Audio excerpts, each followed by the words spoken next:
Hi guys! Alam nyo ba kung ano ang tamang sapatos para sa mga batang may cerebral palsy?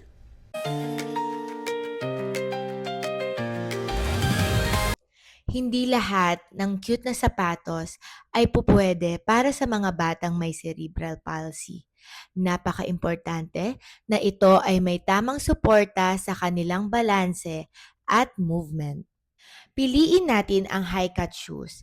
Dapat hindi siya ganun kalambot at may konting firmness para masistabilize ang ating ankle.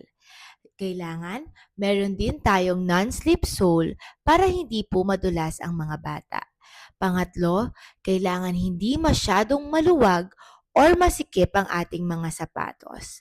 At panghuli, kailangan madali po siyang isuot tulad ng pagkakaroon ng Velcro strap.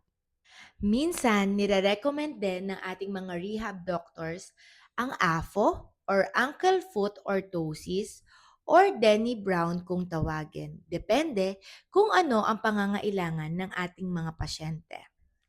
This is Teacher Pretty Jane at nagsasabing dapat tama ang ating mga sapatos dahil lubos itong makakatulong sa kanilang galaw at confidence. Thank you for watching! Together we help you find your home.